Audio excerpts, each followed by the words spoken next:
What's up, everybody? It's Jordan, and welcome to the Sports Behind Show.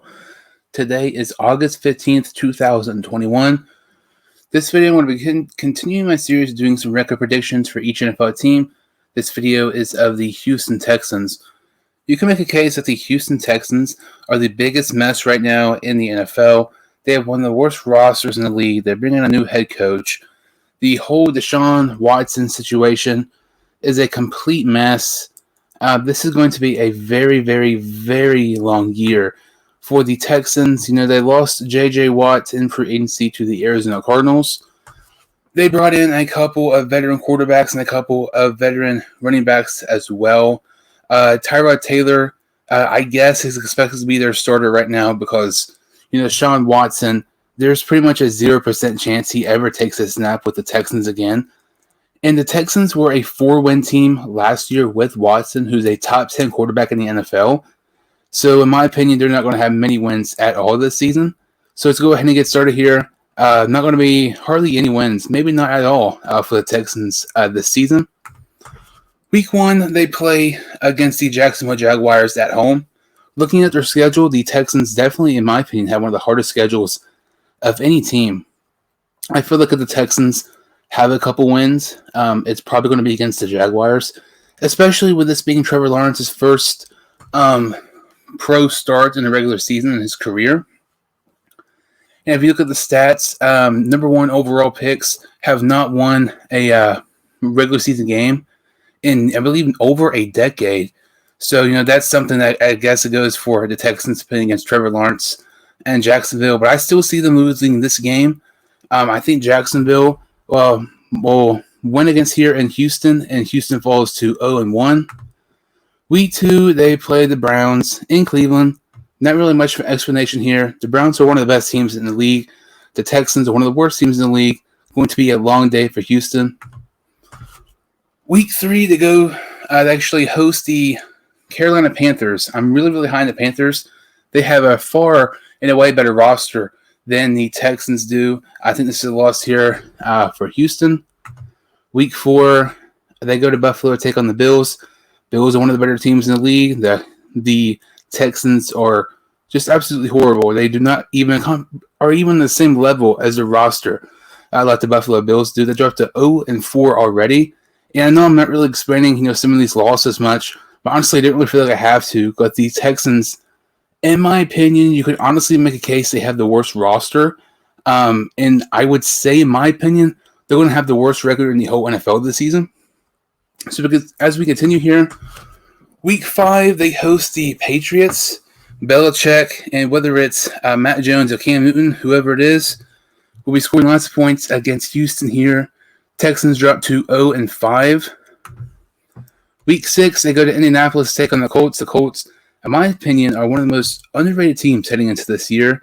This will be a long day for Houston. They drop to 0-6. So far, 0-6. I mean, honestly, you look at these games, just about every single team Houston plays this season is a playoff contender. So I'm not saying the Texans aren't going to win, many games because they're horrible. I mean, they are. But lots of these teams are just very, very good. Week 7, they go to Arizona to take on the Cardinals. I could maybe see a possible upset here. The Cardinals are one of those teams who really underachieve, time after time. They should win some games, but they have the occasional game they absolutely blow up and they lose for no reason. I have Houston losing here, but we can maybe see an upset here against Arizona. Week 8, they play the Rams. The Rams are a tremendous team. They're definitely going to lose this one here, drop to 0-8. At Miami in Week 9, I think they drop this one to drop to 0-9 on the season. Week 10 is their bye. So heading into the bye week, they are 0-9. Cannot get much. Well, you can't get worse than that.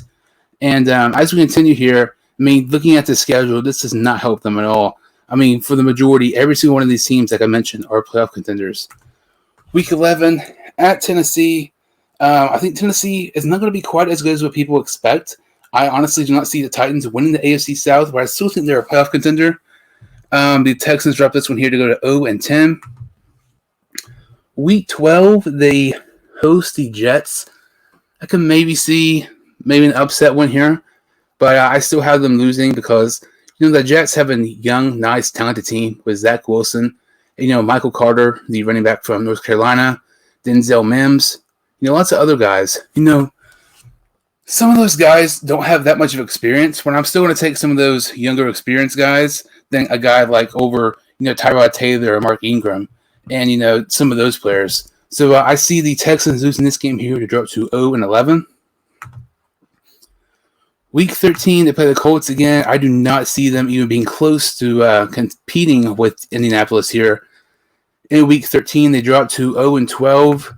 Week 14, they play Seattle at home. Do not see them this game being close either. Seattle is a playoff contender. I do not see the Texans winning this one. They drop to 0-13. Week 15, they go to Jacksonville. I think it's possible we maybe see a win here. But to be realistic, I'm going to say they lose this one.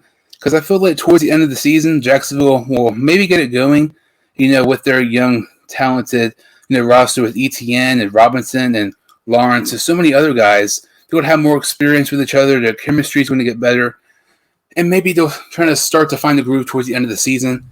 And so I have Jacksonville getting the win here against Houston. Houston drops to 0-14. Week 16, they play the Chargers. The Chargers, in my opinion, one of the most underrated teams in the NFL. They had an amazing draft, getting Asante Samuel Jr. and Rashawn Slater. The signing with Corey Linsley was phenomenal as well. Don't see this one being close. Week 17, they go to San Francisco, whether it's Jimmy Garoppolo or Trey Lance. San Francisco 49ers have a phenomenal roster. Do not see this one being close either. They drop to 0-16. And to cap it off, they have a home game against the Tennessee Titans. I had them losing this game as well. So, congratulations to the Houston Texans. They're going to be the first team in NFL history to be 0-17. I know what you're thinking. It's despite how hard it is to win in the NFL, you expect at least one win from everybody. I honestly don't see it. Like I mentioned, there are so many talented teams that are playing this season. You take away those 2 games against Jacksonville in their game against the Jets, every single game they play, all the other opponents, the 14 other games, all those teams are playoff contenders. So, yes, I am being hard on the Texans for not having the winning a game, but they have a horrible roster. Deshaun Watson's not playing this season. They have a new coach, and their schedule is incredibly difficult. My ceiling for them, at the absolute max, I see the Texans going 2-15. If they get more than 2 wins, I'll be absolutely shocked. And honestly, if they get 2 wins, I would actually be shocked too. And my floor for them, obviously, is 0-17 because I had them going 0-17. I really feel like they're going to be maybe some of the record breakers this season in the NFL. So if you're a Texans fan, I'm sure you're not going to like this video. Having the Texans going 0-17 and being the first team in NFL history. But thank you all so much for watching. If you could like this video and subscribe to the channel, I would greatly appreciate it. And I will see you all next time on the Sports 2 Hines Show.